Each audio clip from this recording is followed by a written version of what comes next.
नमस्कार। आप देख रहे हैं प्रेरणा पथ, जहां हर कहानी आपके भीतर की लौ को जगाने आती है। आज हम बात करेंगे उस बच्चे की जिसे दुनिया ने कमजोर समझा, लेकिन उसने हार नहीं मानी। एक दीपक की तरह जो बुझने के बजाय धीरे धीरे दुनिया को रोशन करता गया। चलिए सुनते हैं अर्जुन की कहानी। अध्याय 1, सूरजपुर की सादगी और संघर्ष। हिमाचल की गोद में बसा सूरजपुर गांव ऐसा था मानो प्रकृति ने इसे अपनी हथेलियों में संजो रखा हो। सुबह की पहली किरण जब पहाड़ियों पर पड़ती तो खेतों की हरियाली और बर्फ से ढकी चोटियों का नजारा ऐसा होता कि कोई भी इसे देखकर मंत्रमुग्ध हो जाए। गांव की गलियां मिट्टी की थी, जहां बच्चे नंगे पांव दौड़ते और बुजुर्ग बरगद के पेड़ के नीचे बैठकर पुरानी कहानियां सुनाते।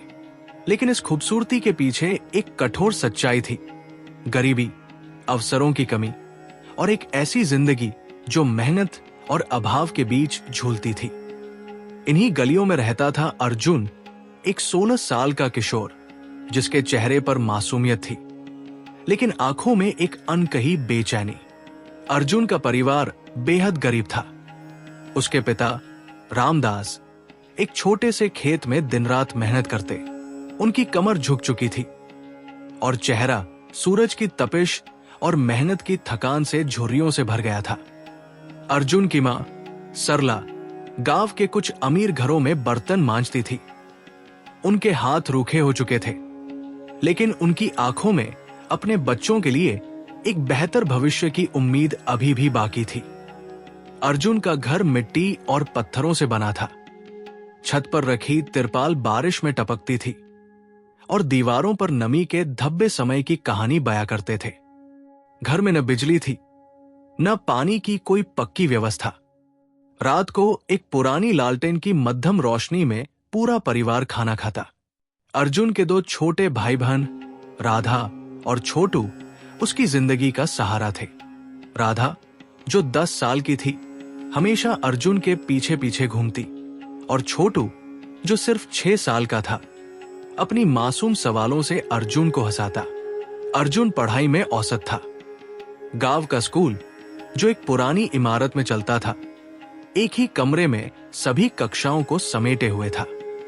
मास्टर जी, जिनका नाम हरी शर्मा था, एक सख्त लेकिन दयालु शिक्षक थे। अर्जुन हमेशा पीछे की बेंच पर बैठता, अपनी फटी नोटबुक और टूटी पेंसिल के साथ। गणित और विज्ञान उसके लिए पहेली जैसे थे, और अंग्रेजी तो उसे बिल्कुल समझ नहीं आती थी। फिर भी वो स्कूल जाता, क्योंकि उसे लगता था कि शायद पढ़ाई ही उसे इस गरीबी से निकाल सकती है। लेकिन गांव के लोग अर्जुन को हल्के में लेते।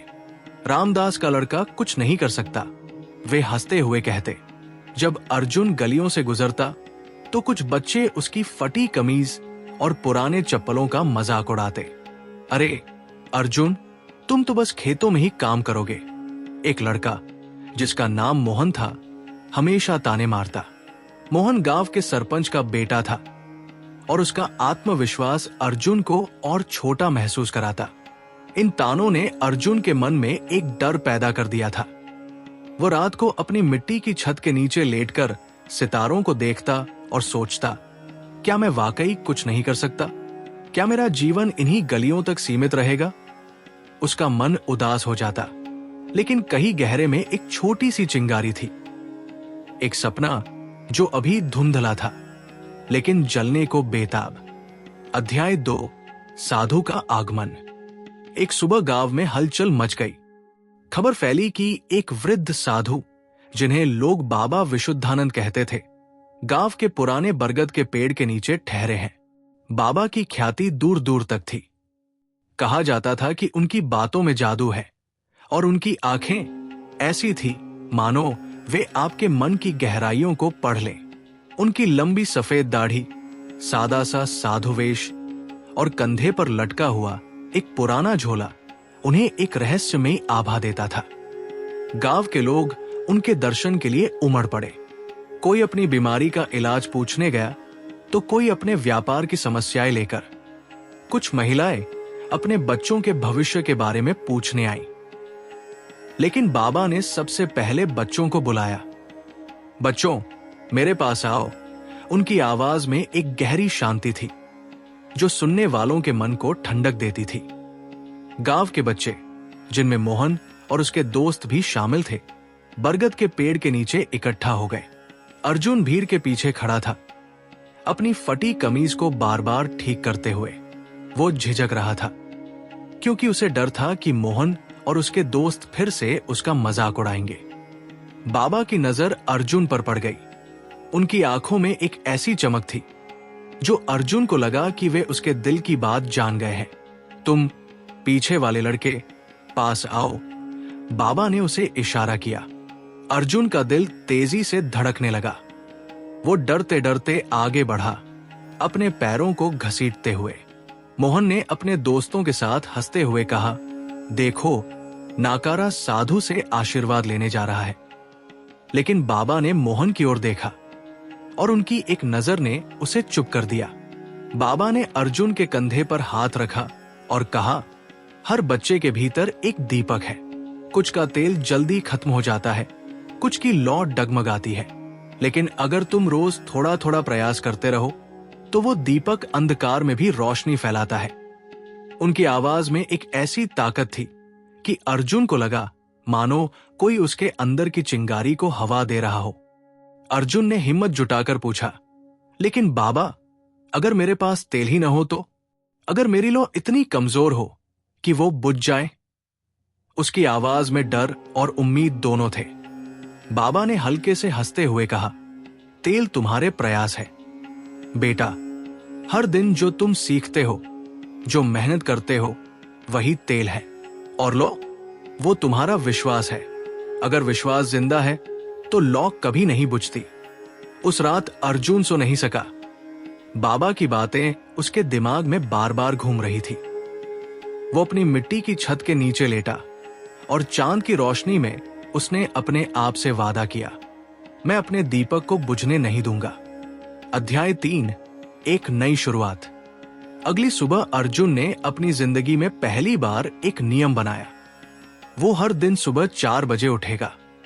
उसने अपनी मां से एक पुरानी लालटेन मांगी जो उनके घर में कोने में धूल खा रही थी। सरला ने हैरानी से पूछा, बेटा, इतनी सुबह क्या करेगा? अर्जुन ने मुस्कुराकर कहा, मां, मैं अपने दीपक में तेल डालने जा रहा हूं। उस लालटेन की मध्यम रोशनी में, जब गांव गहरी नींद में डूबा होता, अर्जुन अपनी किताबें खोलकर पढ़ने बैठ जाता। गणित, जो उसे सबसे कठिन लगता था, उसने उसी से शुरुआत की। वो हर सवाल को बार बार हल करता, भले ही उसे घंटों लग जाए। कई बार वो गलतियां करता और उसका मन करता कि किताब फेंक दे, लेकिन फिर उसे बाबा की बात याद आती और वह दोबारा कोशिश करता। दिन में वह अपने पिता के साथ खेतों में काम करता। सूरज की तपिश में पसीना बहाते हुए वो मिट्टी खोदता, बीज बोता और फसलों को पानी देता। लेकिन अब उसका मन कहीं और था। वह सोचता, अगर मैं पढ़ाई में अच्छा हुआ तो शायद एक दिन मैं अपने मां बाप को इस मेहनत से आजादी दिला सकूं। खेतों में काम करते हुए वो गणित के सवाल दिमाग में हल करता और कभी कभी अपनी छोटी बहन राधा को पढ़ाने की प्रैक्टिस करता। राधा उसकी बातें ध्यान से सुनती और कहती, भैया, तुम तो मास्टर जी जैसे पढ़ाते हो। स्कूल में भी अर्जुन ने बदलाव शुरू किया। पहले वो सवाल पूछने से डरता था क्योंकि उसे लगता था कि मोहन और उसके दोस्त उसका मजाक उड़ाएंगे। लेकिन अब वो हाथ उठाने लगा। मास्टर जी, ये वाला सवाल समझ नहीं आया, वो कहता। मास्टर जी, जो पहले अर्जुन को नजरअंदाज करते थे, अब उसकी मेहनत देखकर हैरान रह गए। उन्होंने उसे समझाना शुरू किया और कभी कभी उसे अतिरिक्त समय भी दिया। धीरे धीरे अर्जुन का आत्मविश्वास बढ़ने लगा। अध्याय 4, मुश्किलें और मजबूती। लेकिन रास्ता आसान नहीं था। गांव में बिजली की कमी थी और लालटेन का तेल महंगा था। कई बार अर्जुन को अपनी किताबें धूप में या चांदनी में पढ़नी पड़ती थी। एक रात जब तेल खत्म हो गया, अर्जुन ने अपनी मां से पूछा, मां, क्या हम थोड़ा और तेल खरीद सकते हैं? सरला ने उदास होकर कहा, बेटा, इस महीने पैसे कम हैं, अगले हफ्ते देखते हैं। उस रात अर्जुन ने चांद की रोशनी में अपनी किताब पढ़ी और उसका मन और दृढ़ हो गया। गांव के कुछ लड़के, खासकर मोहन और उसके दोस्त, अब अर्जुन को जलन की नजरों से देखते। देखो, अर्जुन अब बड़ा बनने की कोशिश कर रहा है, वे कहते। एक बार स्कूल में एक निबंध प्रतियोगिता हुई। अर्जुन ने उसमें हिस्सा लिया और मेरे सपनों का भारत विषय पर निबंध लिखा। उसने अपने दिल की बात लिखी, एक ऐसा भारत जहां हर बच्चा पढ़ सके, जहां गरीबी सपनों को न कुचले। उसका निबंध इतना अच्छा था कि मास्टर जी ने उसे पूरे स्कूल के सामने पढ़ने को कहा। लेकिन जब अर्जुन मंच पर गया तो मोहन और उसके दोस्तों ने उसकी फटी कमीज का मजाक उड़ाया। देखो, नाकारा मास्टर बनने चला है, मोहन ने हंसते हुए कहा। अर्जुन का दिल टूट गया, उसकी आंखें नम हो गई और वो मंच से उतरने ही वाला था कि उसे बाबा की बात याद आई। उसने गहरी सांस ली और अपना निबंध पढ़ना शुरू किया। उसकी आवाज में एक ऐसी ताकत थी कि सारा स्कूल चुप हो गया। जब वो खत्म हुआ तो मास्टर जी ने तालियां बजाई और बाकी बच्चे भी उनके साथ शामिल हो गए। मोहन चुपचाप कोने में बैठा रहा। उस दिन से अर्जुन ने और मेहनत शुरू की। उसने गांव के छोटे से पुस्तकालय से पुरानी किताबें उधार ली और रात रात भर पढ़ाई की। उसकी मां सरला, जो पहले उसकी पढ़ाई को समय की बर्बादी मानती थी, अब उसकी मेहनत देखकर गर्व महसूस करने लगी। एक दिन उन्होंने अपनी पुरानी चांदी की अंगूठी बेच दी और अर्जुन को एक नई किताब और एक पेंसिल सेट खरीद कर दिया। बेटा, तुम पढ़ो, मैं तुम्हारे साथ हूं, उन्होंने कहा। अर्जुन की आंखों में आंसू आ गए। उसने मां के पैर छुए और कहा, मां, मैं आपका ये कर्ज जरूर चुकाऊंगा। अध्याय 5, शहर की ओर। 10वीं कक्षा की परीक्षा में अर्जुन ने गांव में पहला स्थान प्राप्त किया। यह खबर पूरे सूरजपुर में फैल गई।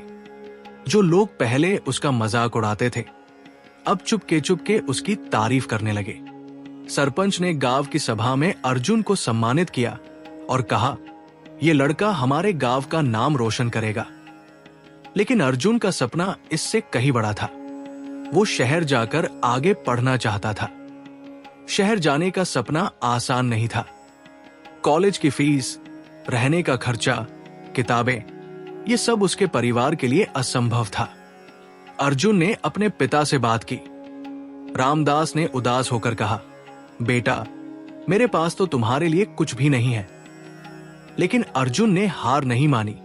उसने गांव के सरपंच से बात की, जिन्होंने उसे एक छोटी सी छात्रवृत्ति दिलवाई।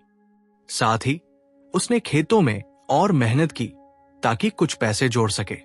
उसने गांव के बाजार में छोटे मोटे काम किए, जैसे दुकानों में सामान उठाना और हिसाब किताब रखना।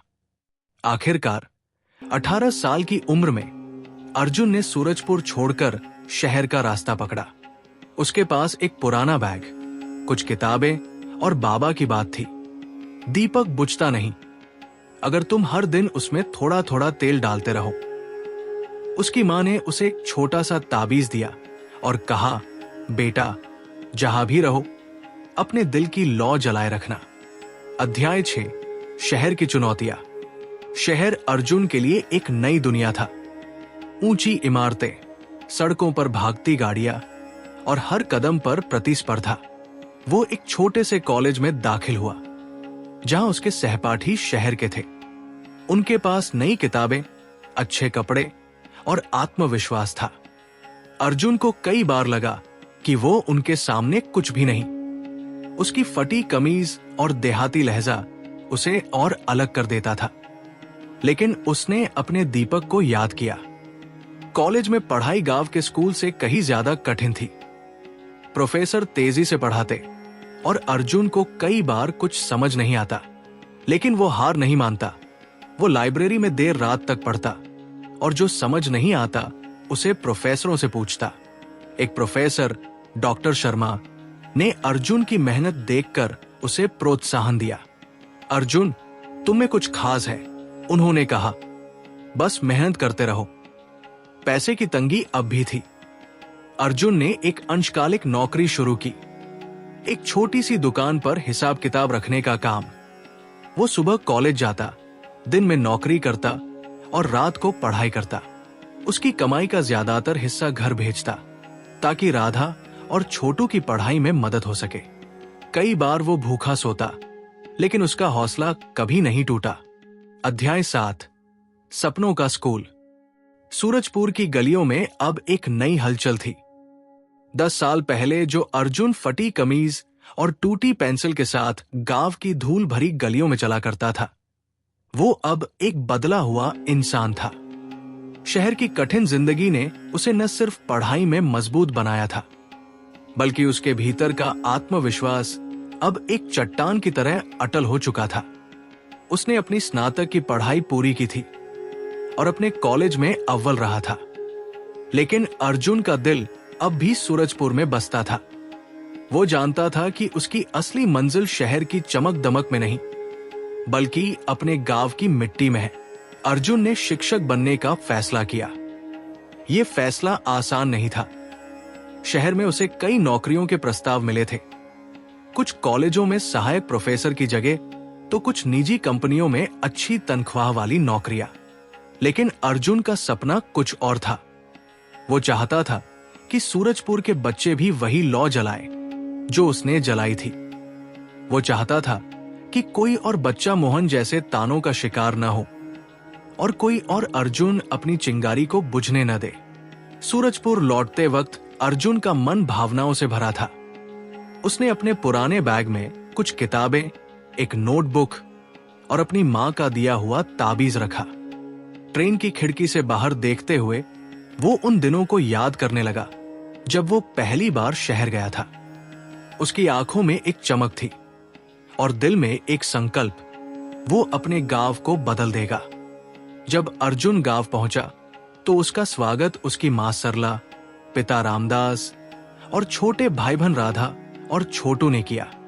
सरला की आंखें नम थी। उन्होंने अर्जुन को गले लगाया और कहा, बेटा, तुमने हमारा सिर ऊंचा कर दिया। रामदास, जो हमेशा कम बोलते थे, ने बस इतना कहा, अच्छा किया बेटा। राधा, जो अब एक जवान लड़की बन चुकी थी, ने अर्जुन को अपनी डायरी दिखाई जिसमें उसने अपने स्कूल के नोट्स और कुछ कविताएं लिखी थी। छोटू, जो अब स्कूल में पढ़ता था, ने शर्माते हुए कहा, भैया, मैं भी आपके जैसा बनना चाहता हूं। अर्जुन ने गांव में एक स्कूल खोलने का फैसला किया, लेकिन यह काम आसान नहीं था। गांव में पहले से ही एक पुराना स्कूल था जो अब लगभग बंद होने की कगार पर था। मास्टर जी हरी शर्मा अब बूढ़े हो चुके थे और उनके पास न तो उत्साह बचा था, न ही संसाधन। गांव के ज्यादातर बच्चे स्कूल जाने के बजाय खेतों में काम करते थे। अर्जुन ने सोचा, अगर मैं इन बच्चों को पढ़ाई का महत्व समझा सकूं, तो शायद वे भी अपने सपनों को उड़ान दे सके। उसने गांव के सरपंच ठाकुर बलदेव सिंह से मुलाकात की। ठाकुर साहब, जो मोहन के पिता थे, पहले अर्जुन को हल्के में लेते थे, लेकिन अब जब अर्जुन की मेहनत की कहानियां गांव में फैल चुकी थी, वे प्रभावित थे। अर्जुन, तुम स्कूल खोलना चाहते हो, लेकिन पैसे कहां से आएंगे? उन्होंने पूछा। अर्जुन ने जवाब दिया, ठाकुर साहब, मैंने शहर में कुछ पैसे बचाए हैं, बाकी मैं गांव वालों से मदद मांगूंगा। बस आप मुझे जमीन दे दीजिए। ठाकुर साहब ने गांव के बाहर एक छोटा सा टुकड़ा जमीन दिया जो बंजर पड़ा था। अर्जुन ने उसी जमीन पर अपने स्कूल की नींव रखी। उसने गांव के कुछ मजदूरों को इकट्ठा किया और खुद उनके साथ मिलकर मिट्टी की दीवारें खड़ी की। दिन रात मेहनत के बाद एक छोटा सा स्कूल तैयार हुआ। यह स्कूल भले ही मिट्टी और बांस का बना था, लेकिन अर्जुन ने इसे अपने प्यार और मेहनत से सजाया। उसने दीवारों पर रंगीन चित्र बनाए, सूरज, चांद, पेड़ और किताबों के चित्र। उसने पुरानी किताबें इकट्ठा की और एक छोटा सा पुस्तकालय बनाया। स्कूल का नाम रखा गया दीपशिखा विद्यालय। अर्जुन ने ये नाम बाबा विशुद्धानंद की बात से प्रेरित होकर चुना। हर बच्चे के भीतर एक दीपक है। उसने सोचा, मेरा स्कूल उनकी लौ को और तेज करेगा। स्कूल शुरू करने से पहले अर्जुन ने गांव के हर घर में जाकर माता पिताओं से बात की। कई लोग शंकालु थे। पढ़ाई से क्या होगा? हमारे बच्चे तो खेतों में काम करेंगे, एक किसान ने कहा। अर्जुन ने धैर्य से समझाया, अंकल, पढ़ाई से आपके बच्चे सिर्फ खेतों तक सीमित नहीं रहेंगे। वे दुनिया देख सकते हैं, कुछ बड़ा कर सकते हैं। उसकी बातों में इतनी सच्चाई थी कि धीरे धीरे लोग मानने लगे। पहले दिन जब दीपशिखा विद्यालय के दरवाजे खुले तो सिर्फ 12 बच्चे आए। इनमें से एक थी राधा, जो अपनी भैया की सबसे बड़ी समर्थक थी। बाकी बच्चे गांव के गरीब परिवारों से थे, जिनके पास स्कूल की फीस देने के पैसे नहीं थे। अर्जुन ने घोषणा की, इस स्कूल में कोई फीस नहीं होगी। जो बच्चा पढ़ना चाहता है वो आ सकता है। अर्जुन का पढ़ाने का तरीका अनोखा था। वो बच्चों को सिर्फ किताबी ज्ञान नहीं देता था, वो उन्हें कहानियां सुनाता, साहस, मेहनत और सपनों की कहानियां। वो उन्हें बाबा विशुद्धानंद की बात बताता। हर बच्चे के भीतर एक दीपक है, तुम्हें बस उसे जलाए रखना है। वो बच्चों को गणित सिखाने के लिए खेतों के उदाहरण देता, जैसे अगर एक खेत में 10 पौधे लगाए जाए और हर पौधा 5 फल दे तो कितने फल होंगे। विज्ञान पढ़ाने के लिए वो उन्हें नदी के किनारे ले जाता और पानी के बहाव के बारे में समझाता। धीरे धीरे स्कूल में बच्चों की संख्या बढ़ने लगी। पहले 12, फिर 20 और फिर 50। गांव के लोग अब अर्जुन की तारीफ करने लगे। लेकिन चुनौतियां अभी खत्म नहीं हुई थी। स्कूल को चलाने के लिए पैसे की जरूरत थी। किताबें, बेंच और दूसरी जरूरतें पूरी करने के लिए अर्जुन ने अपनी सारी बचत खर्च कर दी। उसने शहर में अपने कुछ दोस्तों से मदद मांगी और कुछ गैर सरकारी संगठनों से संपर्क किया। एक संगठन ने स्कूल के लिए कुछ किताबें और बेंच दान की, जिससे अर्जुन का हौसला और बढ़ा।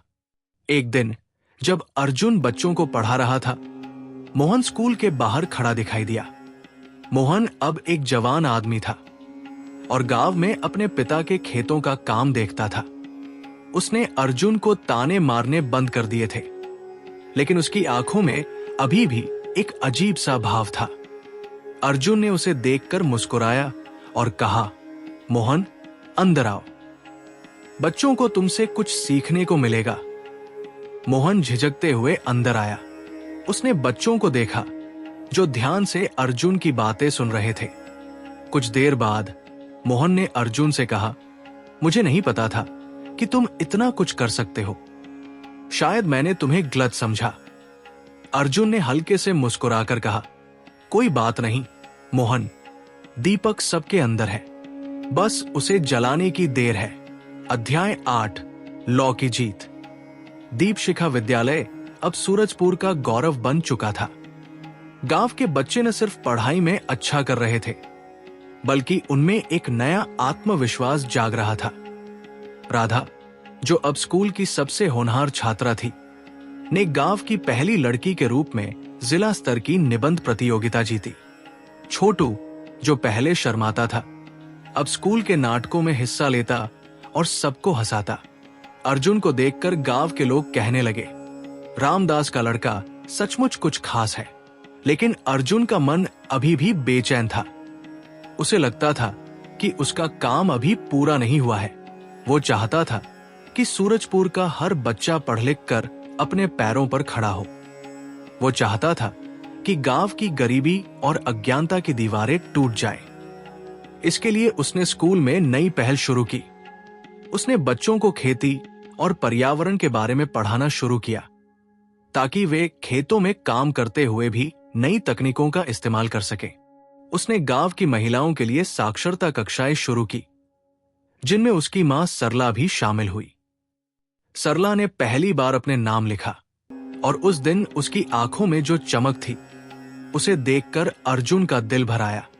एक दिन जब अर्जुन स्कूल में बच्चों को पढ़ा रहा था, एक बुजुर्ग व्यक्ति स्कूल के दरवाजे पर खड़ा दिखाई दिया। उसकी लंबी सफेद दाढ़ी, सादा सा साधु वेश और कंधे पर लटका हुआ पुराना झोला। ये कोई और नहीं, बाबा विशुद्धानंद थे। अर्जुन की आंखें चौड़ी हो गई। वो दौड़कर उनके पास गया और उनके पैर छुए। बाबा, आप यहां? उसकी आवाज में खुशी और आश्चर्य था। बाबा ने मुस्कुराकर अर्जुन का सिर सहलाया। उनकी आंखों में वही चमक थी जो 10 साल पहले अर्जुन ने बरगद के पेड़ के नीचे देखी थी। बेटा, मैं सुना कि सूरजपुर में एक दीपक की रोशनी फैल रही है, बाबा ने कहा। मैं वही रोशनी देखने आया हूं। अर्जुन ने बाबा को स्कूल दिखाया। उसने उन्हें बच्चों के चित्र, पुस्तकालय और कक्षा में पढ़ रहे बच्चों से मिलवाया। बाबा ने बच्चों से बात की और उनकी आंखों में वही चिंगारी देखी जो कभी अर्जुन में थी। एक बच्चे ने बाबा से पूछा, बाबा, क्या हम भी अर्जुन सर जैसे बन सकते हैं? बाबा ने हंसते हुए कहा, बेटा, तुम में वही दीपक है, बस उसे हर दिन थोड़ा थोड़ा तेल दो और वो पूरी दुनिया को रोशन कर देगा। उस शाम बाबा ने गांव के बरगद के पेड़ के नीचे एक सभा बुलाई। गांव के सारे लोग इकट्ठा हुए। बाबा ने अर्जुन को अपने पास बुलाया और कहा, यह लड़का एक मिसाल है। इसने न सिर्फ अपनी लौ जलाई बल्कि दूसरों के लिए भी रोशनी बन गया। गांव वालों ने तालियां बजाईं और अर्जुन की आंखें नम हो गई। उसने बाबा को गले लगाया और कहा, बाबा, आपकी बात ने मेरी जिंदगी बदल दी। उसी सभा में सरपंच ठाकुर साहब ने घोषणा की कि गांव की पंचायत स्कूल के लिए और जमीन और पैसे देगी। मोहन, जो अब अर्जुन का दोस्त बन चुका था, ने अपने खेतों से हर महीने स्कूल के लिए अनाज देने का वादा किया। गांव की महिलाओं ने मिलकर स्कूल के लिए एक छोटा सा बगीचा शुरू किया, जिसकी सब्जियां बच्चों के मध्याह्न भोजन के लिए इस्तेमाल होती थी। कुछ महीनों बाद जब अर्जुन अपने स्कूल के आंगन में बच्चों को पढ़ा रहा था, एक पत्रकार गांव में आया। उसने अर्जुन की कहानी सुनी और उसे अपने अखबार में छापा। जल्द ही अर्जुन की कहानी हिमाचल के दूसरे गांवों तक फैल गई। लोग उसे दीपक का शिक्षक कहने लगे। एक दिन जब एक बच्चे ने अर्जुन से पूछा, सर, इतनी मुश्किलों में आप रुके क्यों नहीं? तो अर्जुन ने मुस्कुराकर जवाब दिया, क्योंकि मुझे बाबा की बात याद थी। दीपक बुझता नहीं अगर तुम हर दिन उसमें थोड़ा थोड़ा तेल डालते रहो। दीपक की लौ सीख। अर्जुन की कहानी, दीपक की लौ, सिर्फ एक लड़के की मेहनत और सफलता की कहानी नहीं है। ये एक ऐसी प्रेरणा है जो हर उस इंसान के लिए है जो अपने जीवन में अंधेरे का सामना करता है। ये कहानी हमें सिखाती है कि जीवन की सबसे बड़ी जीत बाहरी उपलब्धियों में नहीं, बल्कि भीतर की उस छोटी सी लौ में छिपी है जो कभी हार नहीं मानती। बाबा विशुद्धानंद की बात, हर बच्चे के भीतर एक दीपक है, इस कहानी का मूल मंत्र है और ये मंत्र हमें जीवन के कई गहरे सबक सिखाता है। आइए इस सीख को विस्तार से समझें ताकि हम इसे अपने जीवन में उतार सकें और अपने आसपास के अंधेरे को रोशनी में बदल सकें। एक, छोटे छोटे प्रयासों की ताकत। अर्जुन की कहानी का पहला और सबसे महत्वपूर्ण सबक है कि सफलता रातों रात नहीं मिलती। ये छोटे छोटे कदमों, रोजमर्रा की मेहनत और निरंतर प्रयासों का परिणाम है। अर्जुन ने जब बाबा की बात सुनी तो उसने कोई बड़ा कदम नहीं उठाया। उसने बस इतना किया कि वो हर सुबह 4 बजे उठकर पढ़ने लगा। ये एक छोटा सा कदम था, लेकिन यही कदम उसकी जिंदगी की नींव बना। जीवन में हम अक्सर बड़े लक्ष्यों को देखकर डर जाते हैं। हमें लगता है कि हमारे पास न तो संसाधन है, न ही समय और न ही वो ताकत जो बड़े सपनों को पूरा करने के लिए चाहिए। लेकिन अर्जुन हमें सिखाता है कि हमें शुरुआत करने के लिए किसी बड़े संसाधन की जरूरत नहीं है। एक पुरानी लालटेन, एक टूटी पेंसिल और थोड़ा सा हौसला, बस इतना काफी है। हर दिन थोड़ा थोड़ा तेल डालने से दीपक की लौ न सिर्फ जलती रहती है, बल्कि वो धीरे धीरे और तेज होती जाती है। उदाहरण के लिए, अगर कोई व्यक्ति पढ़ाई में कमजोर है तो उसे एक दिन में पूरी किताब रटने की जरूरत नहीं है। अगर वो हर दिन 1 घंटा पढ़े, एक सवाल हल करे या एक नया शब्द सीखे, तो समय के साथ वो अपने लक्ष्य के करीब पहुंच जाएगा। यही छोटे प्रयासों की ताकत है। वे समय के साथ जमा होकर बड़े परिणाम लाते हैं। ये सिद्धांत सिर्फ पढ़ाई तक सीमित नहीं है, ये जीवन के हर क्षेत्र में लागू होता है, चाहे वो करियर हो, रिश्ते हो या व्यक्तिगत विकास। 2. आत्मविश्वास लॉ का आधार। अर्जुन की कहानी का दूसरा बड़ा सबक है आत्मविश्वास। जब अर्जुन ने अपनी यात्रा शुरू की तो वो एक ऐसा लड़का था जो खुद को दूसरों से कम समझता था। गांव के ताने, उसकी गरीबी और स्कूल में उसकी औसत पढ़ाई ने उसके मन में एक डर पैदा कर दिया था। लेकिन बाबा की बात ने उसे ये एहसास दिलाया कि उसका मूल्य उसकी परिस्थितियों से नहीं, बल्कि उसके भीतर की चिंगारी से तय होता है। आत्मविश्वास वह तेल है जो दीपक की लौ को जलाए रखता है। अर्जुन ने जब स्कूल में सवाल पूछना शुरू किया, जब उसने निबंध प्रतियोगिता में हिस्सा लिया और जब उसने शहर की कठिन जिंदगी का सामना किया, तो हर बार उसका आत्मविश्वास बढ़ता गया। ये आत्मविश्वास रातों रात नहीं आया, ये उन छोटे छोटे पलों से बना जब उसने खुद को आजमाया, अपनी गलतियों से सीखा और आगे बढ़ा। आज के दौर में जब सोशल मीडिया और समाज हमें दूसरों से तुलना करने के लिए मजबूर करता है, आत्मविश्वास बनाए रखना आसान नहीं है। हम अक्सर दूसरों की उपलब्धियों को देखकर खुद को कमजोर समझने लगते हैं, लेकिन अर्जुन हमें सिखाता है कि असली तुलना अपने आप से करनी चाहिए। हर दिन अगर आप कल से बेहतर हैं, तो आप सही रास्ते पर हैं। आत्मविश्वास का मतलब ये नहीं कि आप हर चीज में परफेक्ट हो। इसका मतलब है कि आप अपनी कमियों को स्वीकार करें और उनसे डरने के बजाय उन पर काम करें। 3. बाहरी आवाजों को नजरअंदाज करना। अर्जुन की कहानी का एक और महत्वपूर्ण सबक है कि दुनिया की नकारात्मक बातों को नजरअंदाज करना सीखें। गांव के लोग, खासकर मोहन और उसके दोस्त, अर्जुन का मजाक उड़ाते थे। वे उसकी गरीबी, उसकी फटी कमीज और उसकी औसत पढ़ाई पर हंसते थे। ये ताने अर्जुन के मन में डर और शंका पैदा करते थे। लेकिन बाबा की बात ने उसे एक नया नजरिया दिया। दुनिया चाहे जो कहे, अगर आपकी लौ जल रही है तो उसे कोई बुझा नहीं सकता। जीवन में हम सभी को ऐसे लोग मिलते हैं जो हमें नीचा दिखाने की कोशिश करते हैं, चाहे वे रिश्तेदार हों, दोस्त हों या समाज। उनकी बातें हमारे हौसले को तोड़ सकती है, लेकिन अर्जुन हमें सिखाता है कि हमें अपनी मंजिल पर ध्यान देना चाहिए, न कि रास्ते में आने वाली रुकावटों पर। जब अर्जुन ने निबंध प्रतियोगिता में हिस्सा लिया और मोहन ने उसका मजाक उड़ाया, तो उसने हार नहीं मानी। उसने अपनी लौ को जलाए रखा और अपनी बात को मंच पर रखा।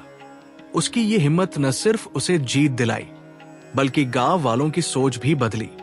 ये सबक आज के समय में और भी प्रासंगिक है। जब हम अपने सपनों की ओर बढ़ते हैं, तो कई बार लोग हमें हतोत्साहित करते हैं। तुम ये नहीं कर सकते, ये तुम्हारे बस की बात नहीं है। ऐसी बातें सुनना आम है, लेकिन अगर हम अपने लक्ष्य पर भरोसा रखें और बाहरी आवाजों को नजरअंदाज करें, तो हम वो हासिल कर सकते हैं जो असंभव लगता है। 4. दूसरों के लिए रोशनी बनना। अर्जुन की कहानी का सबसे खूबसूरत सबक है कि सच्ची सफलता तब मिलती है जब आप अपनी लौ से दूसरों के जीवन को रोशन करते हैं। अर्जुन ने न सिर्फ अपनी जिंदगी बदली, बल्कि उसने सूरजपुर के बच्चों और गांव वालों के लिए एक नया रास्ता बनाया। उसका स्कूल, दीपशिखा विद्यालय, सिर्फ एक इमारत नहीं था, ये एक सपना था जो उसने अपने गांव के लिए देखा। उसने बच्चों को पढ़ाया, उनकी सोच बदली और उन्हें अपने भीतर की चिंगारी को पहचानने की प्रेरणा दी। अर्जुन की मां सरला जब अपने नाम लिखना सीखी, तो ये सिर्फ एक महिला की उपलब्धि नहीं थी, ये पूरे गांव की सोच में बदलाव का प्रतीक था। मोहन, जो कभी अर्जुन का मजाक उड़ाता था, उसका दोस्त बन गया और स्कूल के लिए अनाज देने लगा। ये दिखाता है कि जब आप अपनी लौ जलाते हैं, तो वो दूसरों को भी प्रेरित करती है। ये सबक हमें सिखाता है कि हमारी सफलता का असली मोल तब है जब हम उसका इस्तेमाल दूसरों की भलाई के लिए करें, चाहे वो अपने परिवार को बेहतर जिंदगी देना हो, अपने समुदाय की मदद करना हो या किसी एक व्यक्ति को प्रेरित करना हो, हर छोटा प्रयास मायने रखता है। अर्जुन ने अपने स्कूल के जरिए न सिर्फ बच्चों को पढ़ाया, बल्कि गांव की गरीबी और अज्ञानता के खिलाफ एक जंग शुरू की। 5. धैर्य और निरंतरता। अर्जुन की कहानी का एक और गहरा सबक है धैर्य और निरंतरता। उसकी सफलता 10 साल की मेहनत का नतीजा थी। उसने रातों रात कुछ नहीं हासिल किया। शहर में पढ़ाई, नौकरी और गांव में स्कूल शुरू करने तक हर कदम पर उसे मुश्किलों का सामना करना पड़ा, लेकिन उसने कभी हार नहीं मानी। उसने बाबा की बात को अपने दिल में बिठा लिया, दीपक बुझता नहीं अगर तुम हर दिन उसमें थोड़ा थोड़ा तेल डालते रहो। धैर्य का मतलब है कि हम परिणामों की जल्दी न करें। आज के तेज रफ्तार दुनिया में, जहां हर कोई तुरंत सफलता चाहता है, धैर्य एक दुर्लभ गुण है। लेकिन अर्जुन हमें सिखाता है कि असली सफलता समय मांगती है। ये उन रातों में बनती है जब आप चांद की रोशनी में पढ़ते हैं, उन पलों में बनती है जब आप गलतियां करते हैं और फिर से कोशिश करते हैं, और उन दिनों में बनती है जब आप थक जाते हैं लेकिन रुकते नहीं। 6. गरीबी और परिस्थितियों पर विजय। अर्जुन की कहानी हमें यह भी सिखाती है कि गरीबी, अभाव या कठिन परिस्थितियां आपके सपनों को नहीं रोक सकती। अर्जुन के पास न बिजली थी, न तेल, न अच्छी किताबें और न ही समाज का समर्थन। फिर भी उसने अपनी मेहनत और विश्वास से एक रास्ता बनाया। उसने दिखाया कि परिस्थितियां चाहे जितनी कठिन हो, अगर आप अपने लक्ष्य पर केंद्रित रहें तो आप उन पर विजय पा सकते हैं। ये सबक उन लोगों के लिए खास है जो खुद को परिस्थितियों का शिकार मानते हैं, चाहे वो आर्थिक तंगी हो, सामाजिक दबाव हो या व्यक्तिगत कमियां। ये सब आपके रास्ते में रुकावटें तो डाल सकते हैं, लेकिन आपको रोक नहीं सकते। अर्जुन ने अपनी फटी कमीज को अपनी कमजोरी नहीं बनने दिया। उसने उसे अपनी मेहनत का प्रतीक बनाया। 7. प्रेरणा का चक्र। अर्जुन की कहानी का अंतिम सबक है कि प्रेरणा एक चक्र की तरह काम करती है। बाबा विशुद्धानंद ने अर्जुन को प्रेरित किया। अर्जुन ने अपने गांव के बच्चों को प्रेरित किया और बच्चे अब दूसरों को प्रेरित कर रहे थे। राधा की निबंध प्रतियोगिता की जीत, सरला का साक्षर बनना और मोहन का बदलाव, ये सब उस एक छोटी सी चिंगारी का नतीजा था जो बाबा ने अर्जुन के भीतर जलाई थी। यह हमें सिखाता है कि हमारी छोटी सी कोशिश भी एक बड़ा बदलाव ला सकती है। जब हम अपने सपनों को पूरा करते हैं तो हम न सिर्फ अपनी जिंदगी बदलते हैं, बल्कि अपने आसपास के लोगों को भी प्रेरित करते हैं। यह प्रेरणा का चक्र तब तक चलता रहता है जब तक हम अपनी लौ को जलाए रखते हैं। निष्कर्ष, दीपक की लौ की सीख हमें एक साधारण लेकिन गहरा संदेश देती है। आपके भीतर एक दीपक है और उसे जलाए रखना आपकी जिम्मेदारी है। चाहे परिस्थितियां कितनी भी कठिन हो, चाहे लोग आपको कितना भी नीचा दिखाएं, अगर आप हर दिन थोड़ा थोड़ा प्रयास करते रहें, अगर आप अपने विश्वास को जिंदा रखें, तो आप न सिर्फ अपने जीवन को बदल सकते हैं, बल्कि दूसरों के लिए भी रोशनी बन सकते हैं। अर्जुन की तरह हमें भी अपने दीपक में तेल डालते रहना है। मेहनत, धैर्य और आत्मविश्वास का तेल। ये तेल हमें हर उस अंधेरे को पार करने की ताकत देता है जो हमारे रास्ते में आता है। और जब हम अपनी लौ को जलाए रखते हैं तो हम न सिर्फ अपनी मंजिल तक पहुंचते हैं, बल्कि दूसरों के लिए भी एक रास्ता रोशन करते हैं। यही है दीपक की लौ की असली जीत। एक ऐसी जीत जो न सिर्फ व्यक्तिगत होती है, बल्कि सामूहिक बदलाव की शुरुआत करती है। याद रखिए, जीवन में बड़ा बनने के लिए बड़ी शुरुआत की जरूरत नहीं होती। रोज का छोटा सा प्रयास भी आपको वहां पहुंचा सकता है जहां आप खुद को कभी सोच नहीं पाए थे। प्रेरणा पथ पर हम ऐसी ही कहानियों के साथ फिर लौटेंगे। तब तक अपनी लौ जलाए रखिए। वीडियो पसंद आए तो लाइक करें, शेयर करें और हमारे चैनल को सब्सक्राइब जरूर करें। शुभकामनाएं और याद रखिए, दीपक की तरह जलते रहिए।